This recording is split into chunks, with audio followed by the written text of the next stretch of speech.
This is Managing Mayhem. Brought to you by two lawyers and a layman. Because good intentions are not a legal defense. Wait, I'm sorry, they're not? Okay, well, let's get going then. Hi, and welcome to Managing Mayhem. I'm Jeff, joined by Patty and Jack. What's going on today? What are we talking about? Going on. We're talking about the 4-day workweek, which I think sounds great, but also I've never had a 5-day work week either. Have you had a 3-day work week? I've had like a 1 day off, 2 days day off. Okay. All right. You know what I mean? Yeah. Like sometimes on a Saturday it'll be like overnights, or sometimes it's not always the same. I do think this is something that is being checked out by some large companies. It's definitely trending in the UK. Not completely caught on in the United States, but I think it's something that we need to look at. Okay. No, absolutely. Do you think there's a reason why we always have had 5 days? Have we always had 5-day work weeks? Well, I think at the beginning of time, it was a 7-day work week. Just to survive. Hunt. Yeah. But I think the 5-day work week, it's been around since about the 19th century, approximately. Yeah. Just grab that out of there. But you only know things by centuries era. But you have to think, once we started like the Industrial Revolution and where people are working in factories, then I think, and I don't think it started as 5 days. I mean, we didn't have probably labor laws back then, but no. And I think when the Fair Labor Standards Act, which is a big federal wage law, came out, and I think that was in like 1929, 27, somewhere in the 20s. That's when they said, "Hey, wait, it's a 5-day, and then you pay overtime after that." Okay. It's 5 days. And you can't be working if you're 6 years old in the factory. Exactly. Small they hands. added that. Things changed. Yeah, it was two big changes. Two big changes. What would the 4-day work week? Oh God. It's a tongue twister. What would the 4-day work week even look like, though, in reality?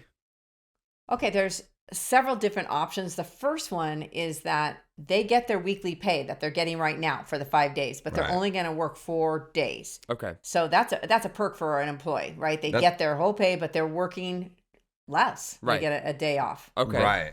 What are the other ones? Very European. No. Extremely European. The other one is naps. wine and naps. The other one is compressing the work week, where you have them work the same amount of hours, but it's compressed. So instead of 8-hour days, they're working 10 or 12-hour shifts. Okay. Same amount of hours, just 1 day less. But exactly in a 4-day period. And then the last one is that you do that 4-day work week, but they're only paid for 4 days. So your pay is going to get cut by a fifth for the week. So those are the options. 3 options. Okay. And why are people arguing for a 4-day work week now? Well, I think people love time off, and I say that kind of laughing, but it's true. A 3-day weekend changes everything. Right. All of a sudden, you can do something. Yeah. Go somewhere. Right.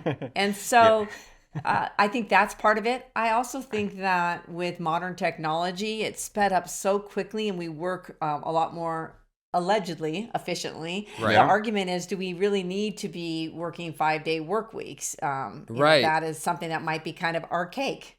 Right. So. Yeah, it's true. It's like you wonder how much more we get done because of the way we work now, and we just kept the model of the 5 days because that's just kind of standard business what we've practice. done forever. Right. But the reality is there are studies that actually show that American workers are significantly more productive, and they've steadily become more productive over the last 50 years. And so we're producing more, and we're more productive in the time that we're actually working, but our pay rate isn't also matching that productivity.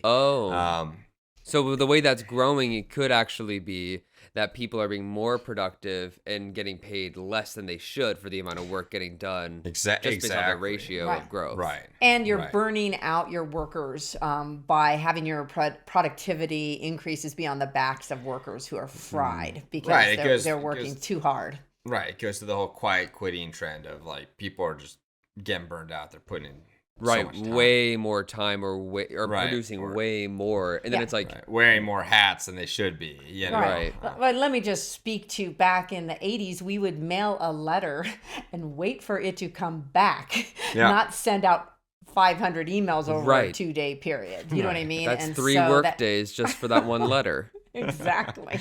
Yeah, it's just so different. Time. Yeah. I'm gonna just start mailing letters now. I think that'll be my practice. You know, no more emails.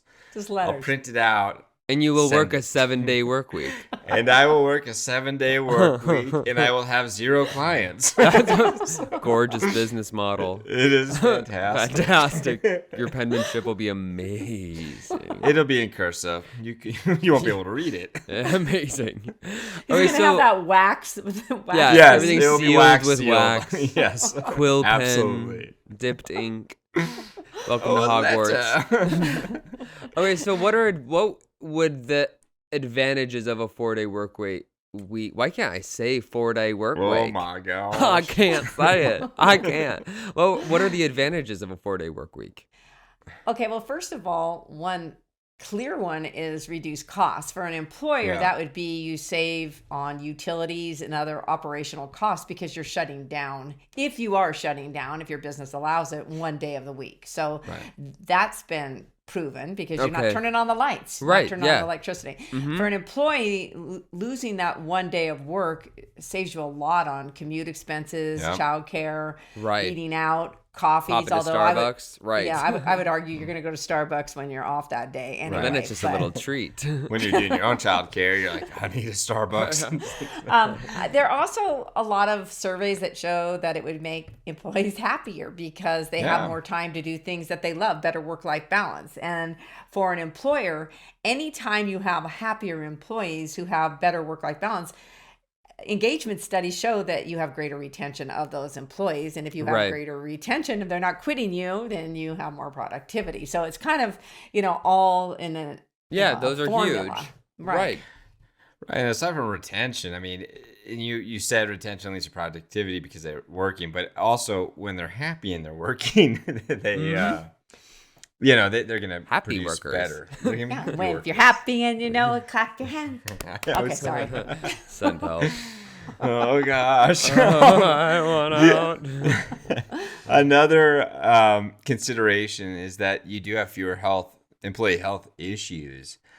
We've seen so many people with having more and more kind of mental health issues or problems due to burnout, due to be overworked, they're not with their loved ones, their cats and dogs. But it's so true. I mean, we've seen, especially the pandemic and people in healthcare, for example. I mean, they are so fried. Right. And I think you're run down. They're run down, right? I mean, then people get sick and it's okay, so it's extra day to recharge your workforce, right? To say here's just another day to refocus, so you can get back to the 4 days and be really productive, right.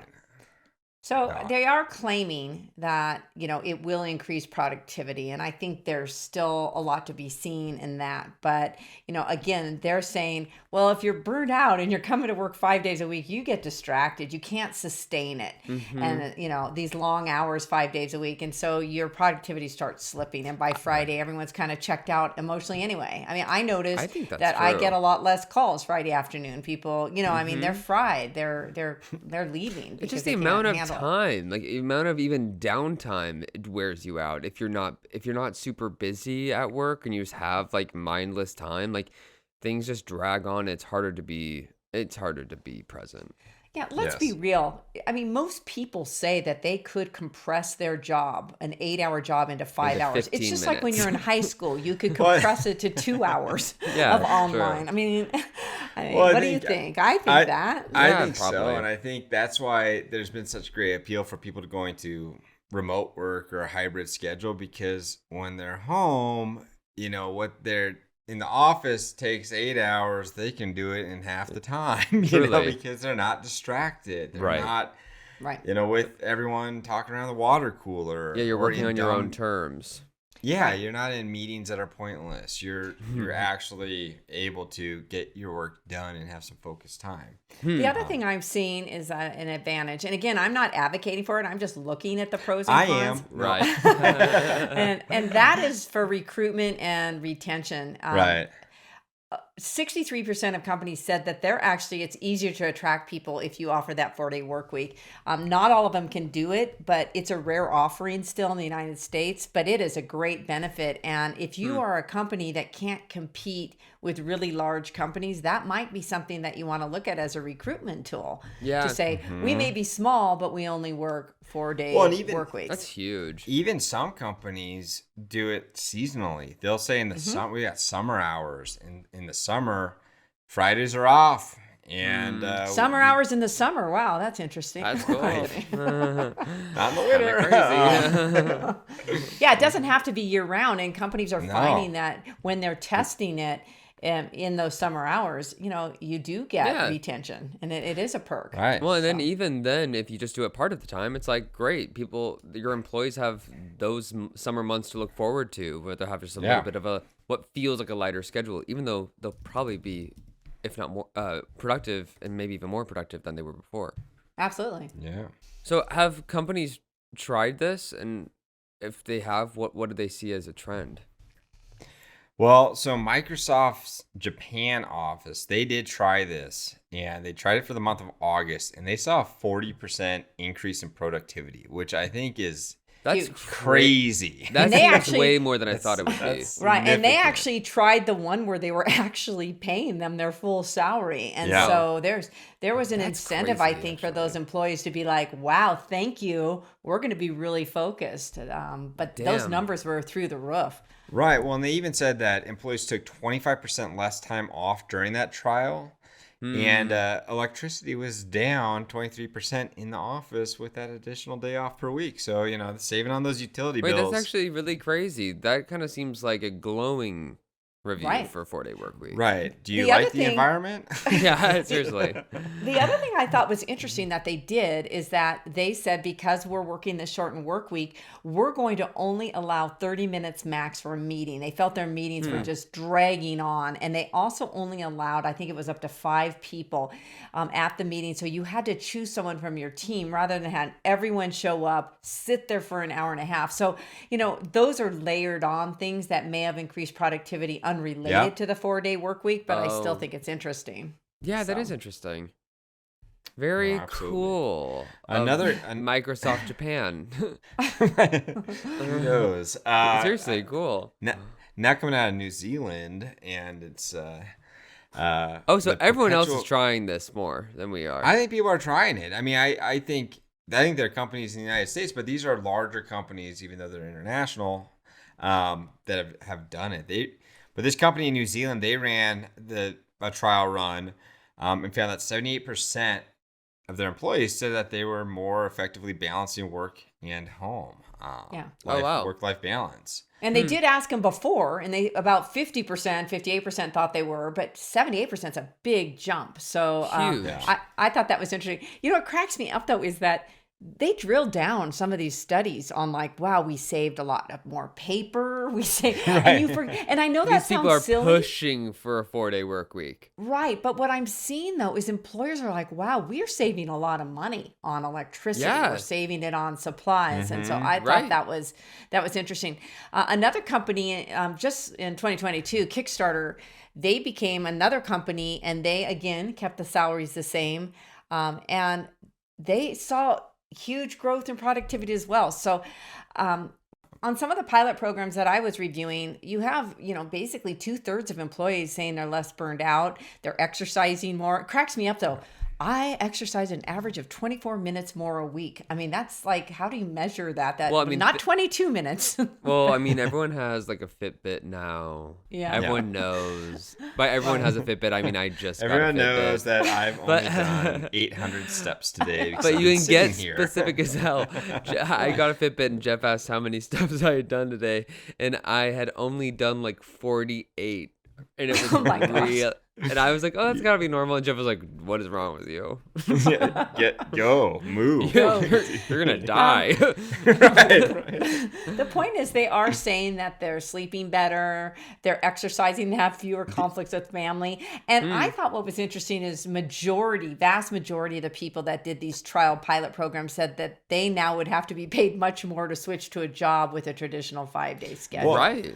The other thing I was going to mention is that a lot of them said that people are taking less sick days. Yeah. And everyone knows that when people take sick days, they're not always necessarily sick. Yeah. They just The mental don't health want day. to come to work, right? They don't want to be there. And so you could see that. I mean, that's Right. Right. So all of this kind of sounds like there's a ton of evidence that this could be a really beneficial thing for a business. So Right. are there downsides? What are the downsides of doing it?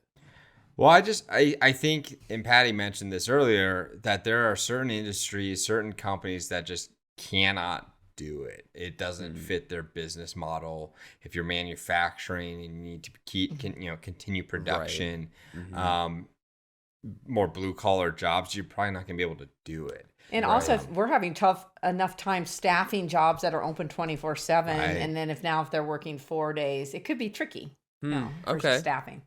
Yeah. Right. And sometimes even when we talk about like the compressed schedule of you're working now 10 hours a day or 12 hours a day, that can actually cause more stress, and that's a lot to 12 fit in. Yeah, 12 Yeah. to I feel like that doesn't feel sustainable to have everyone work 10 to 12 hours and get a day. I don't know. That just seems that's a long I think focus. it's brutal. I think it's I mean, if you imagine you're gone from 7 in the morning to 7 at night, or 8 in the morning to 8 at night. 4 days a week. That's Plus- You're not still going to see your kids, your dog, your cat. plus commuting. spouse. I 9 to mean, 9. Like that's Yeah. long. Like we'll So have that's- 12-hour shoot days pretty often, and you feel those. You go, Yeah. that was a Absolutely. long day. Right. I think that the pilot programs I've seen are ones that are not making them work those long shifts. Yeah. They're No. making them just cut it off and work 8 hours, 4 days a week. I think once you go to that 10 to 12, which a lot of U.S. companies are considering, you're going to fry people. I mean, Well, and plus Right. certain states have daily overtime. And so if you hit over 8 hours a day, you can be paying overtime exactly. everybody. every day Right. versus, Right. so you may, in the state you're located, you may not be able to do it. They also have financially. meal and breast break breast. They have lactation laws, but this is different. On the meal and breast More- break laws. Just gonna leave that Breast one. break. Yeah. Let's move Not on. gonna touch that one. They also have meal and rest break laws in a lot of states that after certain hours you have to give extra meal periods. So the Right. person may have to take time off even within that. So I think Interesting. other concerns is that you may have to eliminate holiday time off. So if you're working Tuesday to Friday and all the holidays fall on a Monday, you may not get holiday time off. Or Okay. I think another big concern for employees is that sure, my employer is going to do it and move to 4 days, but they're going to pay me for only 4 days, and I can't afford that. I'm already struggling to pay my bills. Right. And Then people so, are just moving to part-time scheduling. right, and they don't want that. Right. And they And may if have to you're- get another gig. Right. Yeah, that's not good because then you're just you're doubling up.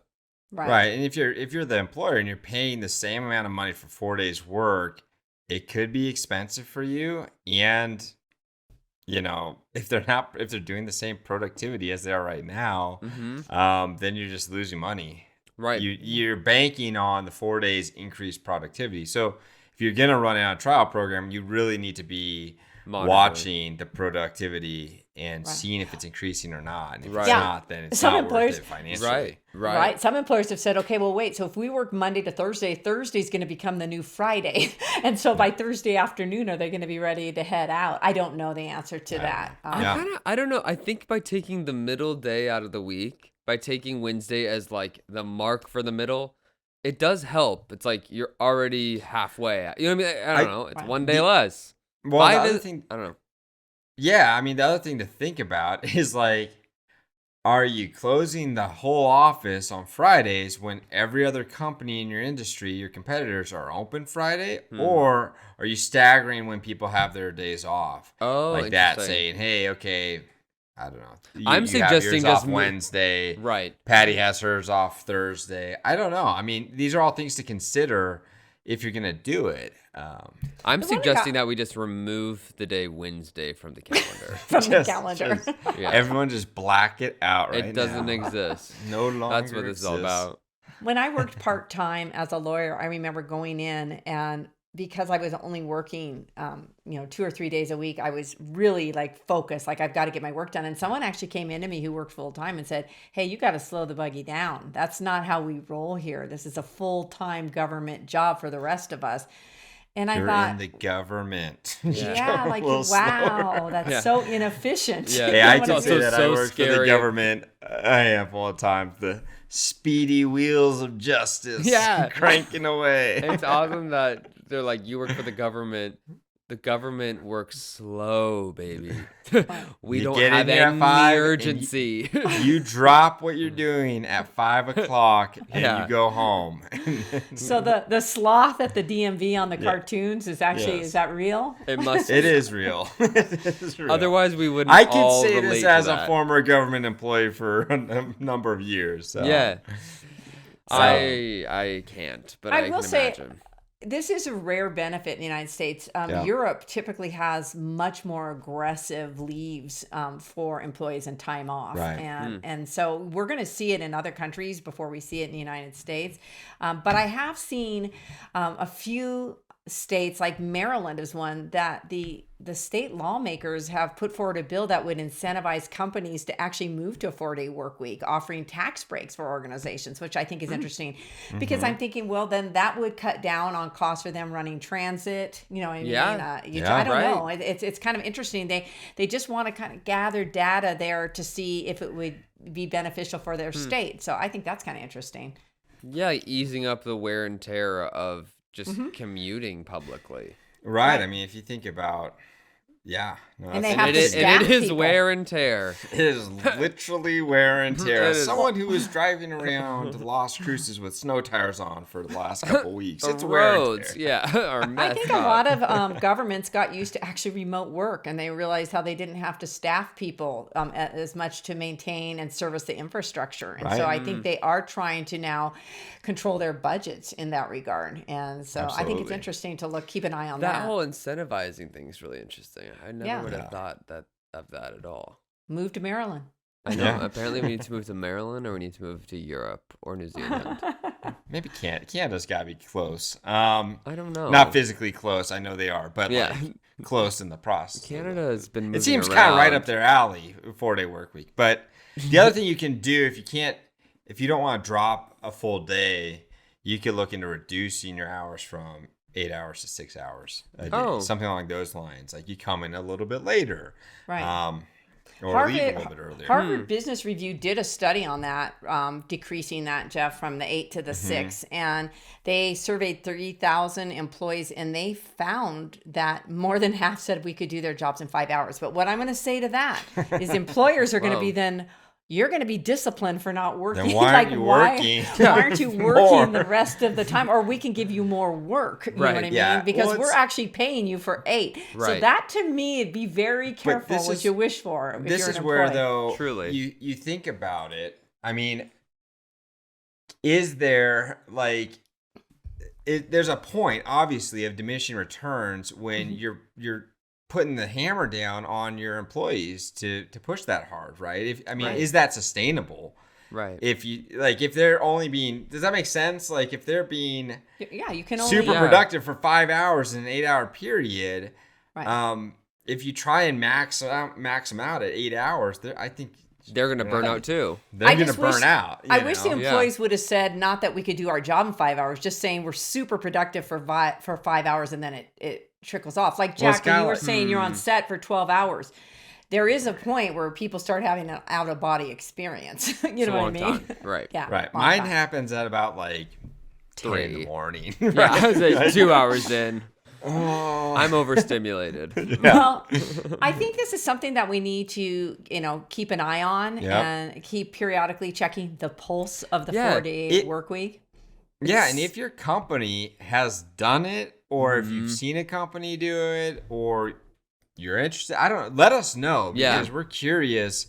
if any of our companies or clients have done it. I think it sounds like honestly, it sounds like a pretty good option. Like I really I think it sounds like it could be beneficial in multiple ways from just based off of what you guys have been saying. I think if your company can handle it, I think it would be worth a test run, even in the summer. I like the test run for they just did it a month in August. Why not? Why not? It's a month. Right. Why not? It's good to analyze not just the work week, but as they did in Japan, the meetings. There's so many things that you can look at. Are they draining productivity? But start with 1 month. Enough. 1 month. Thanks. Well, thank you guys for joining us today. And Jack, when is Chicago PD, your episode, coming? We need our viewers to watch you on it.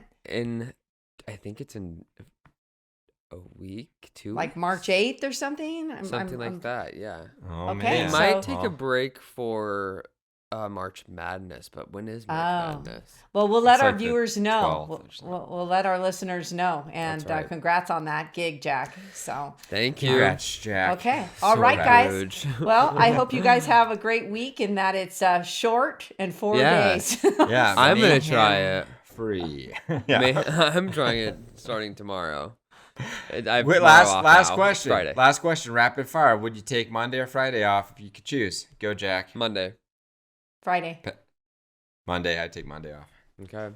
Sure. Interesting. Okay. Because Friday's a great day anyways. Why would you lose it? It's a fantastic day. It's that's when also stuff's happening. It's but I want to get those holidays. There's a lot of holidays on Mondays. So you can get a lot of 4 days. Smart.